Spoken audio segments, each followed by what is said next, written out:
చూసారా ఎంత సాఫ్ట్గా ఎంత స్మూత్గా ఎలా ఉందో. బెల్లం రవ్వ లడ్డు ఎలా చేసుకోవాలో ప్రాసెస్లోకి అయితే వెళ్ళిపోదాం. దీనికోసం పొయ్యి పైన అయితే ప్యాన్ పెట్టుకోవాలి, కడాయి పెట్టుకోవాలి.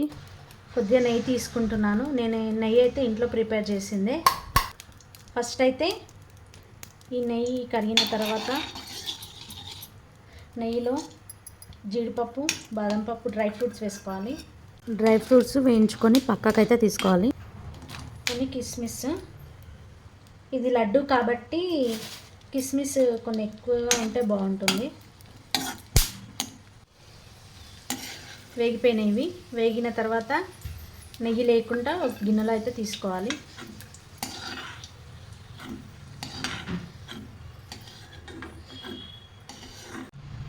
ఇదే నెయ్యిలో మనమైతే ఒక కప్పు రవ్వ తీసుకుంటున్నాను.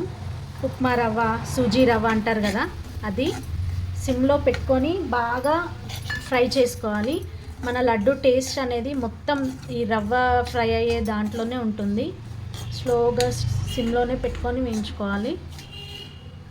అది స్మెల్ మనకి తెలుస్తుంది. అది వేగుతూ ఉంటే స్మెల్ అనేది మనకు తెలిసిపోతూ ఉంటుంది.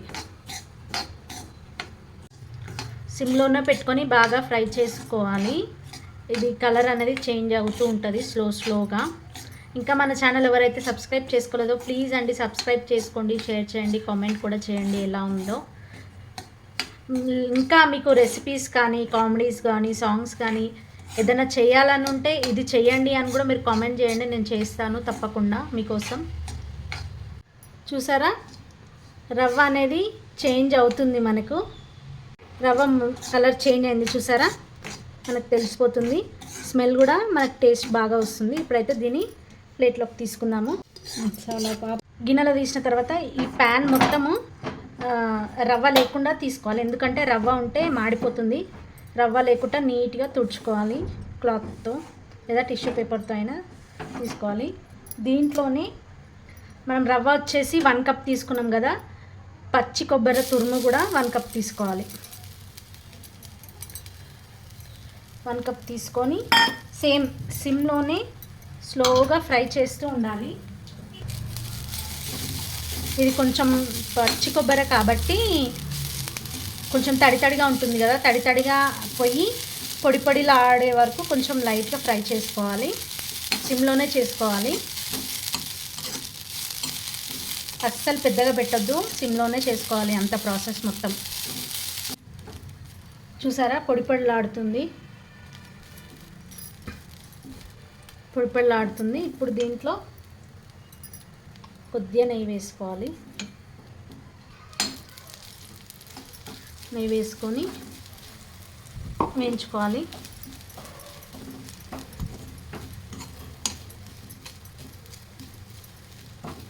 పచ్చి కొబ్బరి, బెల్లము ఇవన్నీ ఐరన్ ఉంటుంది కాబట్టి పిల్లలకి చాలా హెల్దీ అండి. డైలీ ఒక లడ్డు ఇచ్చినా బాగుంటుంది పిల్లలకైతే. చూసారా ఫ్రై అయిపోయింది, కొంచెం కలర్ చేంజ్ అయింది. దీన్ని కూడా ప్లేట్లోకి తీసుకుందాం.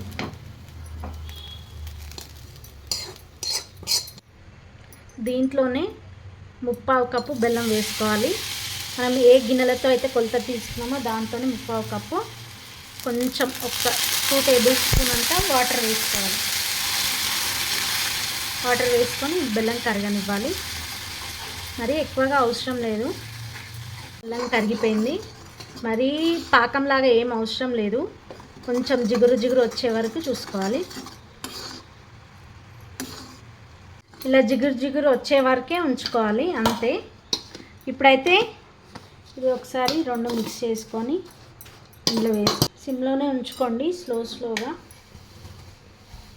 ఇంట్లో వేసుకొని బాగా కలుపుకోవాలి.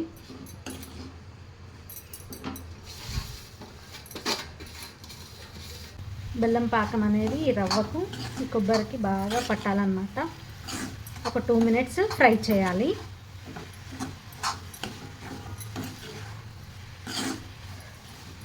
తర్వాత మనం ఇందాక ఫ్రై చేసి పెట్టుకున్నాం కదా డ్రై ఫ్రూట్స్, అవి దీంట్లో వేసుకోవాలి.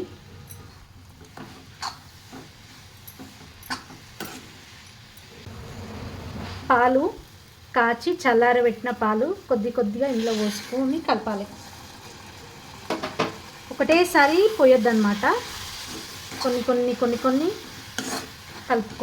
వేసుకుంటూ కలపాలన్నమాట. ఎందుకంటే రవ్వ ఉంటుంది కదా, ఆ రవ్వ ఈ పాలకే పీల్చేసుకొని మెత్తగా అయిపోతుంది అన్నమాట. కొద్దిగా పోసుకోవాలి, ఎక్కువ ఏం పట్టదు. చేసే ప్రాసెస్ చాలా ఈజీ. మనమైతే అన్నీ రెడీగా పెట్టుకున్న తర్వాత చేస్తే చాలా ఈజీ, తొందరనే అయిపోతుంది. చూసారా, పాలు పోసుకున్నాం కదా, పాలు పోసుకున్న తర్వాత ఇలా ఉంటుంది. స్టవ్ ఆఫ్ చేసుకొని ఇప్పుడు ఇది మూత పెట్టేసుకోవాలి. ఒక 15 మినిట్స్ తర్వాత చల్లార్చుకోవాలి. 15 మినిట్స్ తర్వాత ఆ రవ్వ పాలు అనేది పీల్చుకొని మన లడ్డూలు అనేది చుట్టుకోవడమే, అంతే. 15 మినిట్స్ తర్వాత చూసారా చల్లగా అయిపోయింది. ఇప్పుడు చేయికి కొంచెం నెయ్యి రాసుకొని కొద్దిగా, నేను మరీ పెద్దగా కట్టట్లేదు, చిన్న లడ్డూలే కడుతున్నాను. మనకి ఏ సైజులో కావాలో ఆ సైజులో లడ్డూలు చుట్టుకొని పెట్టుకోవడమే. కొద్దిగా మనకి ఏ సైజులో కావాలో ఆ సైజులో, నేనైతే చిన్న సైజే చేస్తున్నాను. డ్రై ఫ్రూట్స్ కూడా దీంట్లోకి వచ్చేస్తాయి.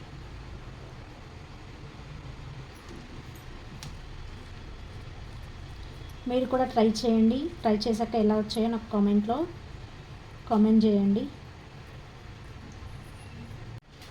నాకైతే లడ్డూలు వచ్చేసి 15 లడ్డూలు అయితే వచ్చాయి. ఒక కప్పు రవ్వకి, ఒక కప్పు కొబ్బరకు 15 లడ్డూలు అయితే వచ్చేసాయి.